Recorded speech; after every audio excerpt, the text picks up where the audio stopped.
कैसे हैं आप सब? चलिए शुरू करते हैं आज का लेक्चर। आई होप कि आप लोगों ने बाकी सारे लेक्चर्स देख लिया होगा।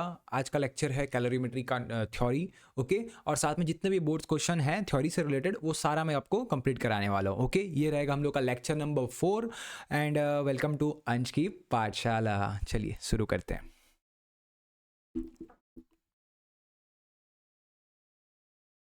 सबसे पहला हीट क्या होता है? तो heat is the form of energy that flow from hot body to cold body. तो हीट क्या एक तरीके का एनर्जी है, ठीक है, जो कि हॉट बॉडी से कोल्ड बॉडी तक फ्लो करता है, ठीक है।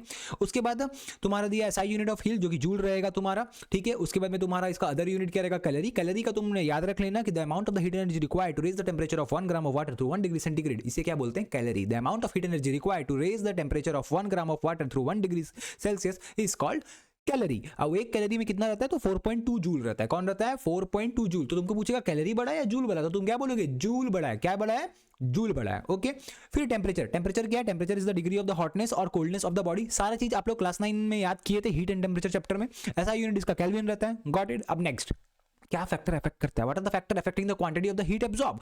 The amount of the heat energy absorbed is directly proportional to the mass of the object. मतलब मास ऑफ द ऑब्जेक्ट के साथ में पहला आप याद रख लेना मास। दूसरा क्या है? चेंज इन टेंपरेचर, मतलब राइज इन टेंपरेचर जैसे ही बॉडी का मींस क्वेश्चन तुमको क्या पूछ रहे हैं? क्या फैक्टर है, ऐसा क्या क्या फैक्टर्स है जिसके कारण में हीट एब्जॉर्ब ऑफ बॉडी का इंक्रीज हो जाएगा? अगर इंक्रीज हो जाएगा पूछ लिया तो तुम क्या बोलोगे? पहला टेंपरेचर, दूसरा क्या बोलोगे? मास ऑफ द ऑब्जेक्ट, ठीक है। तीसरा क्या होता है? Material of the substance. क्या हो रहा है? Material of the substance means substance किस तरीके का, ऑब्जेक्ट किस तरीके का है, उसके ऊपर में डिपेंड करता है। समझ में आ गया? तीनों पॉइंट याद हो जाएगा। दोनों क्या है? डायरेक्टली प्रोपोर्शनल है। तुम्हारा हीट और टेंपरेचर और तुम्हारा मास को तुम अच्छे से याद रखना कि दोनों क्या है? डायरेक्टली प्रोपोर्शनल है। टेंपरेचर बढ़ेगा तो हीट एब्जॉर्ब भी बढ़ेगा, मास ऑफ द बॉडी बढ़ेगा तो हीट एब्जॉर्प्शन भी बढ़ेगा। क्लियर है? नेक्स्ट आते हैं अपने relationship between the heat capacity and specific heat capacity. तो heat capacity is equal to mass into specific heat capacity. ये याद रखना अच्छे से, इससे रिलेटेड क्वेश्चन बहुत बार बोर्ड्स में आए, बहुत इंपॉर्टेंट है। तो याद रखना कि हीट कैपेसिटी क्या होता है? मास इनटू स्पेसिफिक हीट कैपेसिटी। बात समझना, हीट कैपेसिटी का फॉर्मूला क्या था? हीट कैपेसिटी जब हम लोग निकालते थे C is equal to Q by delta T था, और ये capital C equal to Q by delta T था। वहीं पर small c is equal to क्या था? Q by m delta T, ठीक है। तो एक बात बताओ ना मेरे को, ये जो डेल्टा टी है इसका वैल्यू अगर अपन यहाँ पर पुट कर दिए तो ये क्या हो जाएगा? ये C का, कैपिटल C का वैल्यू है Q बाय डेल्टा टी, तो कैपिटल C बाय m, और अपन बोल सकते हैं कि C capital C is equal to C into m। ये से m इस C से जाके मल्टीप्लाई हो गया, तो आ गया ना यहाँ पर। तो heat capacity is equal to mass into specific heat capacity. ये आपको अच्छे से याद रख लेना है। क्लियर हो गया? वाटर का आपको हीट कैपेसिटी अच्छे से पता है। स्पेसिफिक हीट कैपेसिटी कितना है? 4200 joule per kg per kelvin. Okay, अब अपने कुछ आते हैं give reason type of question. तो इसमें दिया हुआ है कि क्लाइमेट नियर द सी शोर इज मॉडरेट। मतलब सी के पास का जो भी क्लाइमेट रहता है वो बहुत मॉडरेट रहता है। ऐसा क्यों रहता है भाई? क्योंकि specific heat capacity of water is very high. Specific heat capacity जो वाटर का है वो क्या है? बहुत ज्यादा हाई है। It is about 5 times as high as that of sand. मतलब सैंड का जितना हीट कैपेसिटी है, स्पेसिफिक हीट कैपेसिटी है, उससे 5 गुना ज्यादा किसका? वाटर का है। तो hence the heat energy required for the same rise in temperature by a certain mass of water will be nearly 5 times more than that required by the same mass of the sand। मतलब समझो, अगर sand को गर्म करना है और यहाँ पानी को गर्म करना है, सैंड को गर्म करना है और यहाँ पर पानी को गर्म करना है, तो अपने को कौन सबसे पहले गर्म हो जाएगा भाई? सैंड जल्दी गर्म हो जाएगा, पानी नहीं गर्म होगा। पानी उतना जल्दी गर्म नहीं हो, क्यों? इसका हीट कैपेसिटी क्या है? ज्यादा है। इसका हीट कैपेसिटी क्या है? ज्यादा है। क्लियर है? नेक्स्ट क्या बोल रहा है तुम्हारा? Hot water bottles are use for fomentation. मेरे को एक बात बताओ, गर्म वाटर बॉटल को यूज किया जाता है तुम्हारा फोमेंटेशन मतलब सिकाई होता है। सिकाई करने के लिए गर्म पानी का बॉटल को क्यों यूज किया जाता है? उसके लिए क्या बोल रहा है? The reason is that water does not cool quickly due to its high specific heat capacity. एक मिनट में हाईलाइटर ले लेता हूं। अरे यार अटक गया क्या? The reason is that water does not cool quickly due to its high specific heat capacity। जल्दी कूल नहीं होता है। मतलब ये वाटर कैसा है ना, इसका हीट कैपेसिटी इतना ज्यादा है ना, तो ये हीट को ना अपने अंदर में एब्जॉर्ब भी बहुत देर तक कर सकता है और जल्दी गर्म भी नहीं होता है। इसको गर्म करने के लिए टाइम लगता है, ठीक है। So hot water bottle provide more heat energy for fermentation over a longer period of time. समझ में गए? मतलब सिकाई तुम लंबे समय तक कर पाओगे। कोई बीमार है उसको सिकाई कर रहे हो, बाकी और क्या सीखना है मुझे नहीं पता। Water is used as a effective coolant by allowing water to flow in pipe around the heated part of a machine. Heat energy from such part is removed. Water in pipe can extract more heat from the surrounding without much rise in its temperature because of its high specific heat capacity. This is why radiator in car and generator uses water for cooling. तो बेटा इतना बात अच्छे से याद रखो, तुमको एक चीज समझ में आना चाहिए कि वाटर को कैसा यूज किया जाता है। Water is used as a coolant.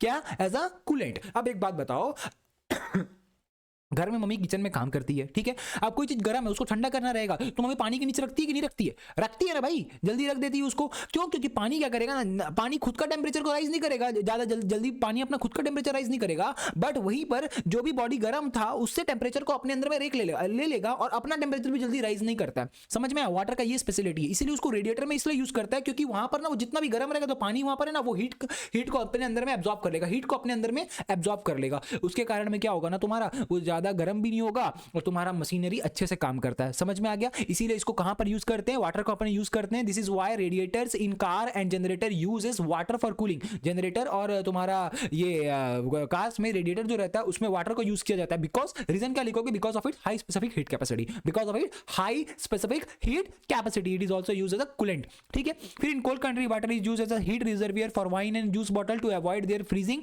The reason is that water due to high specific heat capacity can impart a large amount of the heat before reaching to it's freezing point. अब देखो भाई, juice और wine का bottle ना जल्दी अगर तुम्हारा ये ना हो जाए, मतलब बर्फ जैसा जम ना जाए, इसीलिए उसको पानी के अंदर में डाल के रख देते हैं। पानी के अंदर में डाल के रख देंगे तो पानी बहुत मतलब उसको टाइम लगेगा वहां तक पहुंचने के लिए, अपना फ्रीज होने के लिए। समझ में आया? तो इसलिए वाइन और जूस जल्दी फ्रीज हो जाएगा, जल्दी अगर ओपन रख देंगे जल्दी फ्रीज होगा। पानी के अंदर रख देंगे तो पानी से गुजर के उसके पास में उसको हीट पहुंचना पड़ेगा, मतलब वाइन तक पहुंचना पड़ेगा हीट को उसको निकलने के लिए। तो वो उसके अंदर रखने से क्या होता है ना, ये कि तुम्हारा जो वाइन और जूस का बॉटल्स है वो जल्दी फ्रीज नहीं करता। क्यों नहीं करता? Because of high specific heat capacity of water. तो ये जल्दी से ज्यादा हीट उनको प्रोवाइड करता है, खुद ज्यादा हीट उनको देता है और उन तक हीट जल्दी आने नहीं देता है। समझ में आया? हीट जल्दी लूज नहीं करता, अपने बॉडी में से हीट लूज नहीं करता, क्योंकि वाटर हीट लूज करेगा तभी जाके तो वो इसमें कन्वर्ट हो जाएगा ना, आइस में कन्वर्ट हो जाएगा।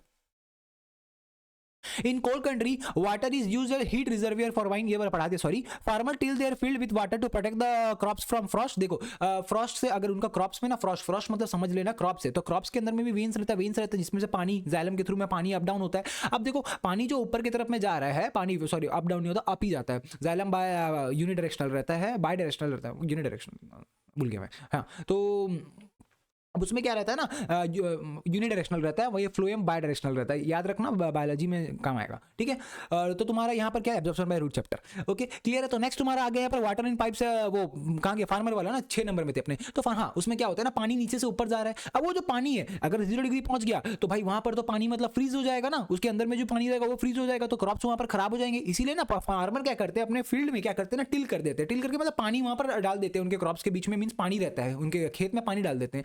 उससे क्या होता है ना, farmer till their field with water because of water का specific high specific heat capacity. तो जिसके कारण में क्या होगा ना, तुम्हारा वो क्रॉप्स तक मतलब उसके अंदर तक में पानी, नीचे पानी रहेगा, पानी जल्दी वहां पर जो क्रॉप्स में वहां पानी रहेगा ना, तो वो पानी जल्दी करके क्या होगा, फ्रीज नहीं करेगा और क्रॉप जल्दी खराब भी नहीं होगा, ठीक है। नेक्स्ट क्या बोला? All plant and animal have a high content of the water in the body. All plant and animal have nearly 80-90% of the water in their body. This water because high specific heat capacity helps to maintain nearly the same temperature of the body in all the season. मतलब water का high heat capacity है, इसके कारण में क्या होता है ना, पूरा बॉडी पूरे सीजन कुछ ना कुछ मींस ऊपर नीचे थोड़ा बहुत टेम्परेचर का होता है, उससे ज़्यादा कुछ नहीं होता। अपने बॉडी पूरा आराम से फंक्शन करता है, ठंड में भी फंक्शन करता है, सर्दी में भी फंक्शन, मतलब गर्मी में भी फंक्शन करता है, रेनी सीजन में भी फंक्शन करता है, कोई दिक्कत नहीं आता। क्यों? क्योंकि वाटर हम लोग का बॉडी किससे बना है? 80-90% ऑफ वाटर से बना है, जिसके कारण में इसका हाई स्पेसिफिक हीट कैपेसिटी है। स्पेसिफिक हीट कैपेसिटी इसका ज़्यादा है, तो भाई ये कोई दिक्कत नहीं करता है। समझ में आया? चेंजेस होने नहीं करता, बिकॉज हीट एनर्जी को एब्जॉर्व कर लेता है या रिलीज कर देता है।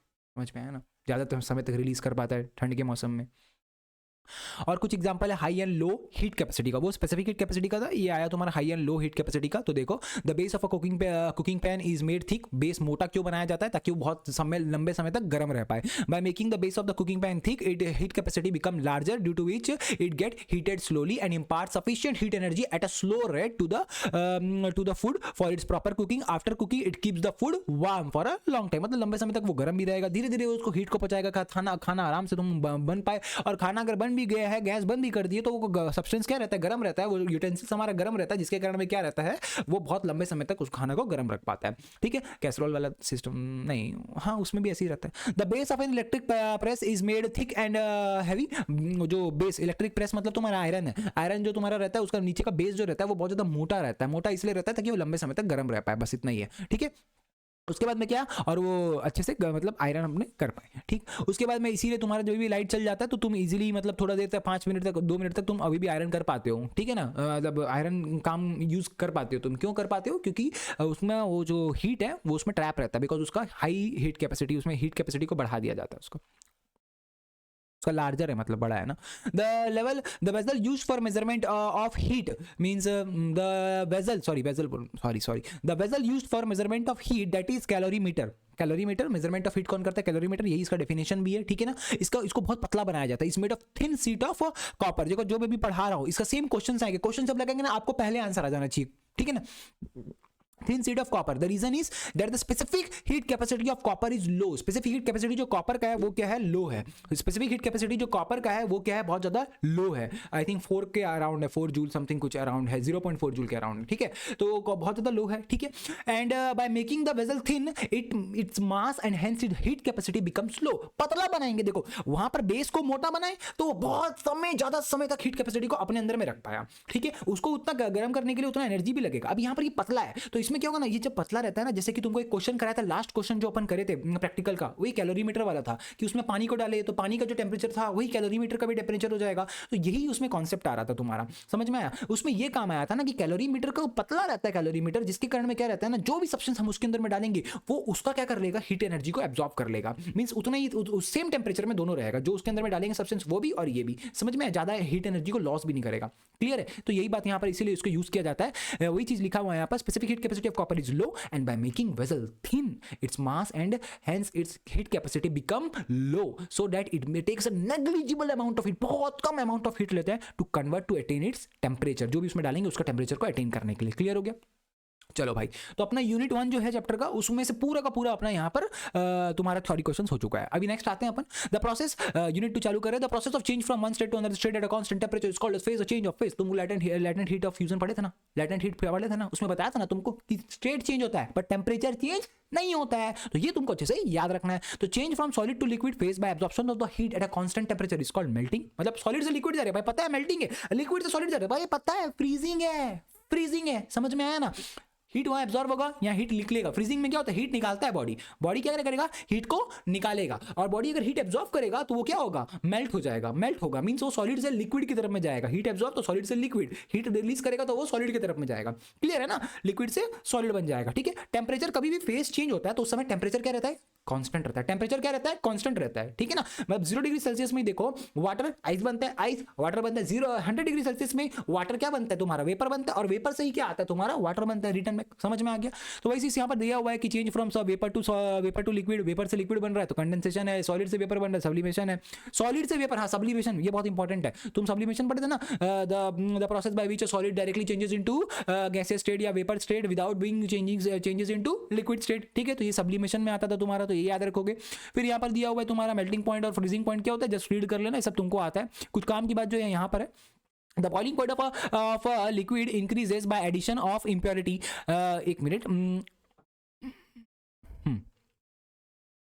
क्या है, हाँ, the boiling point of a liquid increases by addition of the impurity. अब देखो बॉइलिंग पॉइंट तुमको बढ़ाना है. जैसे वाटर 100 डिग्री में बॉइल कर रहा है, तुमको करना है भाई मैं इसको 115 डिग्री में बॉइल करूंगा, ये 120 डिग्री में, ये 130 डिग्री में. भाई गंदगी मिला दे उसके अंदर में, इंप्योरिटी मिला दे, इंप्योरिटीज तो मिला दे, मीन सॉल्ट मिला दे शायद उसके अंदर में, तो उसका क्या हो जाएगा ना, बॉइलिंग पॉइंट बढ़ जाएगा. बॉइलिंग पॉइंट बढ़ जाएगा. वहीं पर तू प्रेशर को भी ना इंक्रीज कर दे. प्रेशर इंक्रीज करेगा ना, बॉइलिंग पॉइंट इंक्रीज हो जाएगा. प्रेशर को डिक्रीज करेगा, बॉइलिंग पॉइंट डिक्रीज हो जाएगा. समझ में आया, ये चीज वहां पर लिखा हुआ है. उसके बाद बोला गया the melting point of a substance decreases by presence of its impurity.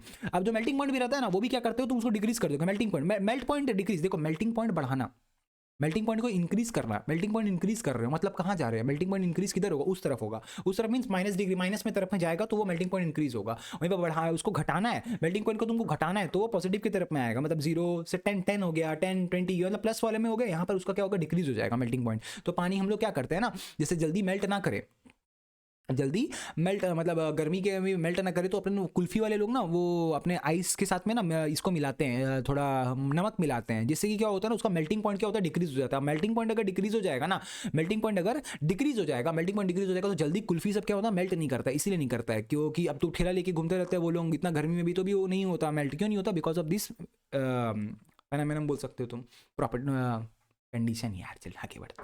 हाँ, द हीट एनर्जी एब्जॉर्ब्ड और liberated during phase of change is not extremely manifested by rise और fall temperature is called as latent heat. तुमको पता है अच्छे से, heat energy जो भी एब्जॉर्ब हो रहा है या लिबरेट हो रहा है, रिलीज हो रहा है, एब्जॉर्ब या रिलीज हो रहा है, ठीक है, कोई भी टेंपरेचर में चेंजेस नहीं हो रहा है, इसको क्या बोलेंगे, लेटेंट हीट बोलेंगे. Okay. Specific latent heat of phase क्या होता है, ऑफ फ्यूजन होगा, ये फेज नहीं होगा. Specific latent heat of fusion होगा, इसको चेंज कर लेना, फ्यूजन होगा. ये is the quantity of the heat energy absorbed by unit mass of the substance for change in its phase eight a constant temperature, sorry constant temperature heat energy absorb कर रहा है या तो release करेगा unit mass of the substance, unit mass of the substance, ठीक है, for the change its face, उसका face को चेंज करेगा, जैसे सॉलिड से लिक्विड में गया, लिक्विड से सॉलिड में आया, ठीक है, पर कांस्टेंट टेम्परेचर में टेम्परेचर क्या रहेगा, कांस्टेंट रहेगा, टेम्परेचर क्या रहेगा, कांस्टेंट, क्लियर है। नेक्स्ट, अब कुछ कॉन्सिक्वेंसेज यहां भी दिया हुआ है तुमको कि natural consequences of high latent heat of fusion of ice, तो इसमें क्या है, स्नो और snow on mountain does not melt at all once, सारा एक ही साथ में मेल्ट नहीं होता है, धीरे धीरे धीरे धीरे होता है, क्यों, because specific latent heat of fusion of ice is very high, इसका स्पेसिफिक लेटेंट हीट बहुत ज्यादा हाई है, कितना है तुमको पता है, मैं बता रहा, तुमको याद करो, मैं तुमको लिखवाया था जब फॉर्मूला करवा रहा था तो 336 जूल पर ग्राम करवाए थे ना अपन, करे थे कि नहीं करे थे, तो यहाँ पर इसका बहुत ज़्यादा रहता है, तो वहीं पर ये इसको केजी में करोगे तो कितना आएगा, 336,000 हो जाएगा केजी जूल पर केजी, तो बहुत ज़्यादा रहता है, समझ में आया, तो ये याद रखना तुम, ठीक है, बहुत ज़्यादा रहता है, इसीलिए एक साथ में नहीं, क्योंकि इतना सारा हीट एनर्जी आएगा कहाँ से, तो धीरे धीरे उनको हीट एनर्जी मिलता है और धीरे धीरे धीरे धीरे वो मेल्ट करता है, due to which it changes into water slowly as it get heat from the sun.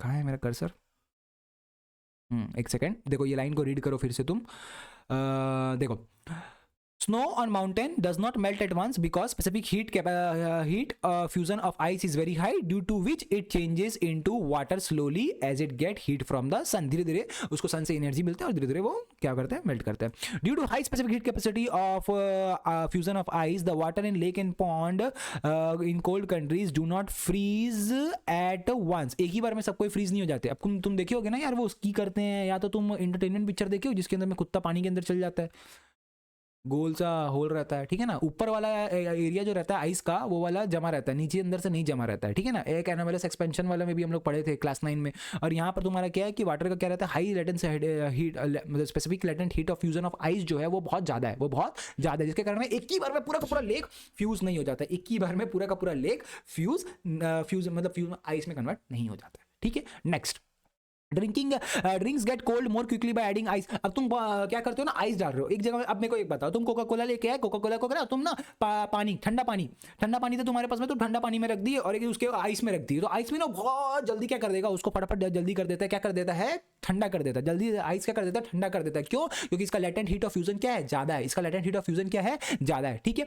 When ice in a frozen lake start melting its surrounding becomes cold, bit number 4 पढ़ रहा हूं ना मैं, देखो ध्यान से, when ice in a frozen lake start melting surrounding become cold, the reason is that quite a large amount of the heat energy is required for melting of the frozen lake, which is absorbed from surrounding, due to which temperature of the surrounding drops. When ice in a frozen lake start melting, ice जो एक frozen lake का है उस धीरे धीरे melt करता है, तो its surrounding becomes cold, उसका surrounding क्या होता है, cold हो जाता है, ऐसा क्यों होता है, the reason being सीधा सीधी से बात ये है कि अगर उसको मेल्ट होना है उसको large amount of heat energy लगेगा, और वो क्या करेगा, सराउंडिंग से वो हीट एनर्जी को ले लेगा, अब सराउंडिंग से हीट एनर्जी ले लिया तो सराउंडिंग में क्या होगा, हीट एनर्जी का कमी पड़ जाएगा, हीट एनर्जी का कमी पड़ जाएगा तो टेम्परेचर बढ़ जाएगा कि नहीं बढ़ेगा, बढ़ेगा ना भाई, बस ये रीजन है। यहां तक तुम लोग का जितना भी थ्योरी पार्ट था खत्म हो गया, उसी से रिलेटेड अपन कुछ क्वेश्चन करेंगे, क्या करेंगे बेटा, कुछ क्वेश्चन करेंगे, चलो शुरू करते हैं बिना किसी देरी के, क्वेश्चन आइए, चलिए।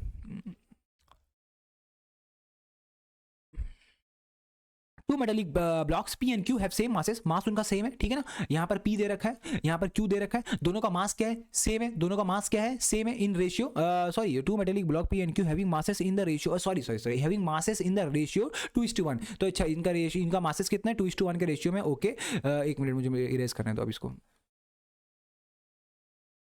in ratio 2:1 are supplied when the same amount of the heat if the temperature rises by same degree compare their specific heat capacity, आपको specific heat capacity करना है, ठीक है, मतलब इन दोनों का P है इधर और इधर Q है, इन दोनों P और Q का हीट एनर्जी क्या है, सेम है, Q सेम है, मास इनका तुम पकड़ लो, हीट एनर्जी यहाँ पर पकड़ लो तुम, हीट एनर्जी जो Q है, Q का क्या बोलोगे, दोनों में Q था, उसके इतने मास इसका कितना था, 2x था, इसका कितना था, x था, इसका टेम्परेचर क्या है, इसका भी T है, इसका भी T है, तो स्पेसिफिक हीट कैपेसिटी का फॉर्मूला क्या था, C is equal to m into, sorry, अरे भाई मेरे,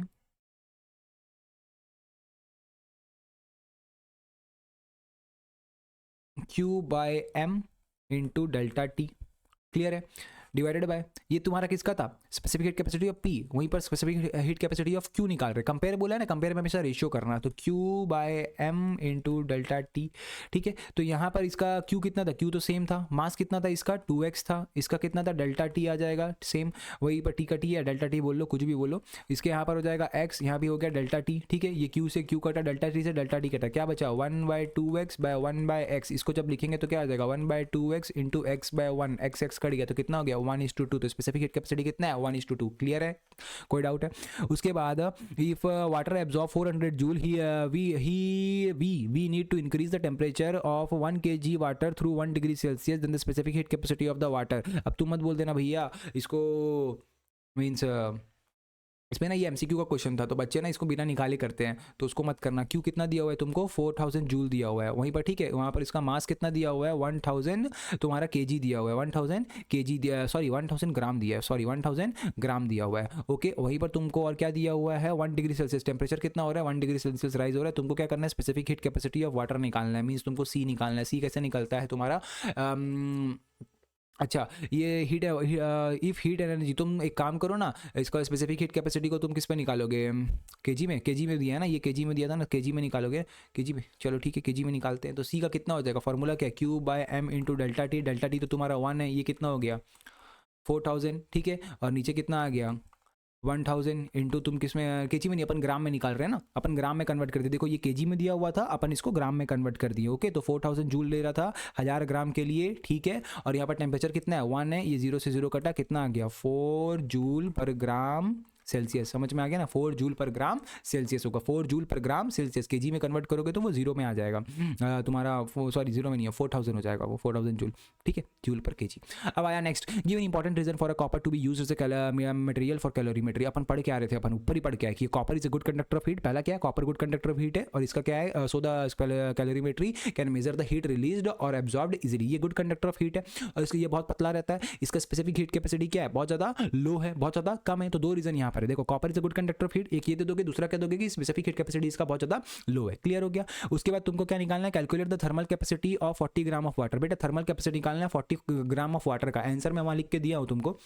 अब एक बात बताना, अभी हम लोग एक फॉर्मूला पढ़े, क्या पढ़े कि थर्मल कैपेसिटी मतलब हीट कैपेसिटी, तो heat capacity is equal to mass into small C, sorry specific heat capacity ना, मास इनटू स्मॉल सी। तो मेरे को एक बात बताओ 40 ग्राम था, अब specific heat capacity of water कितना रहता है, तो तुम क्या बोलोगे 4.2, तो यहाँ पर कितना आ जाएगा, तुम इसको इससे मल्टीप्लाई करो, कितना आएगा 168 आएगा, कितना आएगा 168 आ जाएगा, 168 जूल पर केल्विन हो जाएगा, क्लियर है, कोई दिक्कत है नहीं है ना। चलो आगे बढ़ते हैं। उसके बाद why does it becomes colder after a hailstorm then during और बिफोर हेलस्टॉर्म। देखो बात समझो, हेलस्टॉर्म मतलब क्या, तुमको जब हेलस्टॉर्म मतलब बर्फ गिर रहा है तो तुम्हारा उस समय हम लोग को ठंडा नहीं लगता, बट उसके बाद या उससे पहले बहुत ठंडा लगता है, ऐसा इसलिए होता है, there is a lot of cold in the atmosphere, hailstorm after the hailstorm, ये क्या लिखा हुआ है, there is a lot of cold in the atmosphere, hailstorm after the hailstorm, ice before absorb the heat, ये ice ये ना वो ये आइस होगा,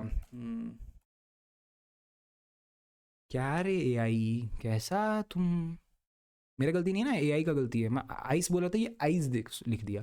तो ice absorb the heat energy from the surrounding needed for melting from the environment. अच्छा अपन ये पढ़ के आया कि नहीं पढ़ के आया, अभी ऊपर में पढ़े थे ना, वो स्नो मेल्ट करता है, ये सेम रीजन है। हेलस्टॉर्म के बाद क्या होगा, वो थोड़ा मेल्ट करने लगेगा, तो एटमॉस्फेयर से क्या करेगा, वो बहुत ज़्यादा हीट एनर्जी को एब्जॉर्ब करेगा, एटमॉस्फेयर से बहुत ज़्यादा हीट एनर्जी को एब्जॉर्ब करेगा, अल्टीमेटली क्या हो जाएगा कि एटमॉस्फेयर का सराउंडिंग का टेम्परेचर बढ़ जाएगा। If two body have the same specific heat capacity, next question ना, if two body have the same specific heat capacity then they will absorb the same amount of the heat if their temperature increases by the same amount, state value the give statement is true। क्या बोल रहा है, if two bodies have the same specific heat capacity है, ठीक है, then they will absorb the same amount of the heat if their temperature increases by the same amount। अगर दो body है भाई, ठीक है, उसका सेम स्पेसिफिक हीट कैपेसिटी है, ठीक है, और उनका अगर टेम्परेचर को हम बराबर से बढ़ा रहे हैं तो क्या वो लोग same amount of then they will absorb the क्या सेम अमाउंट ऑफ एनर्जी को वो एब्जॉर्ब करेगा? बट ऐसा नहीं होता। स्पेसिफिक हीट कैपेसिटी तुम्हारा मास के ऊपर डिपेंड करता है, तुमको अच्छे से पता है। यहीं पे थर्मल कैपेसिटी बोलता तो कोई दिक्कत नहीं होता, बट यहाँ पर क्या बोला है, ये वाला बोला है स्पेसिफिक हीट कैपेसिटी, तो ये मास के ऊपर डिपेंड करता है। ये स्टेटमेंट क्या होगा? फॉल्स होगा। उसमें आंसर क्या लिखा हुआ है? The statement is false because specific heat capacity also depends on the mass of that substance, but here mass is not mentioned. Clear हो गया यहाँ पर? नेक्स्ट क्या है? Define heat capacity of a substance, write it SI unit of the heat capacity. ठीक है, तो heat capacity क्या है? Heat capacity of a body is the amount of heat energy required to reach temperature by 1 kelvin. खत्म। याद कर लेना, रट लेना, पूरा बढ़िया से रट लेना। इससे रिलेटेड अभी क्वेश्चन आएगा, देखना इसका तुमको यूनिट में, तुमको ये सारा चीज तुमको मैं बोला क्लास में करवा चुका हूं, न्यूमेरिकल्स क्लास में। आगे, state whether the specific heat capacity of a substance remains same when it state changes from solid to liquid. बताया था कि नहीं बताया था? यहाँ पर वही पर दिया हुआ है। Give an example for the support of your answer भी बोला है। तो आंसर क्या है यहाँ पर? Specific heat capacity of a substance is different in different phase. The specific heat capacity of water is 4200 joule per kg Kelvin and that of ice is 2100 joule per kg Kelvin। तो याद रखना कि जो specific heat capacity रहता है, क्या वो state whether the specific heat capacity of a substance remains the same when it state changes. मतलब क्वेश्चन तुमको क्या बोल रहा था कि स्पेसिफिक हीट कैपेसिटी एक सब्सटेंस का सेम रहेगा अगर उसका स्टेट चेंज होगा। अब वाटर का स्पेसिफिक हीट कैपेसिटी कितना था? 4200, बट वहीं पर जब वो आइस बन जाता है तो कितना होता है अपना? 2.1 हो जाता है। तो ये चीज तुमको अच्छे से याद रखना है कि स्पेसिफिक हीट कैपेसिटी जब भी स्टेट चेंज होता है तो अलग अलग रहता है, जब भी स्टेट चेंज होता है तो अलग अलग रहता है। ठीक है, डिफाइन कैलोरीमेट्री अपन कर लिए थे। तो देखो इसमें 3 क्वेश्चन पूछा। Define calorimetry, okay. उसके बाद पूछा name the material used for making a calorimetry. यहां पर पूछा डिफाइन कैलोरीमेट्री। डिफाइन कैलोरीमेट्री तुमको बोला, ओ शिट, एक मिनट, ठीक है, क्या बोला? डिफाइन कैलोरीमेट्री, फिर name the material used for making calorimeter, why is the material made so thin. सारा रीजन अपन पढ़ के आए हैं। कैलोरीमीटर क्या होता है? The measurement of the quantity of the heat is called calorimeter. देखो लिखा हुआ है the measurement of the quantity of the heat is called calorimeter. उसके बाद क्या बोला है? The material used for making the calorimeter is copper. Copper को क्यों यूज किया जाता है? इसको थिन क्यों बनाया जाता है? तुमको अभी पता था कि copper is a good conductor of heat, so that calorimeter will soon require the temperature of it constant. Constant नहीं मतलब कंटेंट होगा ना यहाँ पर, content. And also copper has low specific heat capacity. Heat capacity कितना है? लो है इसका। और इसका क्या है? ये गुड कंडक्टर ऑफ हीट है, जल्दी एब्जॉर्ब करेगा। ठीक है, और ज्यादा हीट को मतलब अपने अंदर में एब्जॉर्ब नहीं करेगा। जो भी कंटेंट इसमें डालेंगे अपन, उसका टेंपरेचर को ये तुरंत एब्जॉर्ब कर लेगा, ज्यादा विदाउट क्या बोलेंगे, वेस्टिंग एनी एनर्जी। समझ में आया ना? क्लियर है? So capacity of the calorimeter remains low and it takes less amount of the heat energy from the content to acquire its temperature. Clear है? सारा चीज वही है, तुम समझ के आ रखे हो। नेक्स्ट करते हैं, how can temperature in degree Celsius be converted into SI unit of temperature. बेटा सेल्सियस से वहां जाना है, केल्विन में जाना है, 273 को प्लस कर देना, बस सिंपल सा बात है, ज्यादा नहीं उसमें भसड़ में घुसना है। आता है नहीं आता? बता दूं? चलो बता देता हूँ।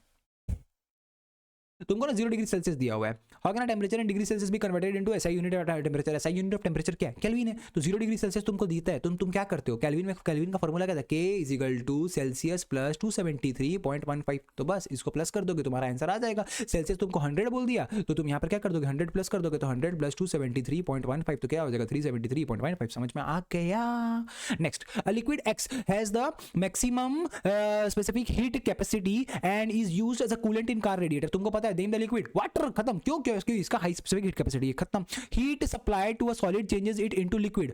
हीट सप्लाई कर रहे हो, सॉलिड से लिक्विड हो गया, क्या होगा? आइस से वाटर। अरे भैया मेल्ट हो रहा है। क्या हो रहा है? मेल्ट हो रहा है। During this phase change does the average kinetic energy of the molecule of the substance increases. क्या average kinetic energy of the molecule बढ़ेगा? नहीं बढ़ेगा। क्यों नहीं बढ़ेगा? क्योंकि टेंपरेचर बढ़ नहीं रहा है। समझ में आ गया? चलो, what is the energy absorb during the phase change called. ये जो फेज चेंज में एनर्जी जो एब्जॉर्ब होता है इसको क्या बोलते हैं? तो latent heat of fusion. Ice क्या हो रहा है तुम्हारा? वाटर बन रहा है, तो लेटेंट हीट ऑफ फ्यूजन। वहीं पर वाटर अगर तुम्हारा वेपर बनता तो क्या बोलेगा? Latent heat of vaporisation. समझ में आया? चलो आगे।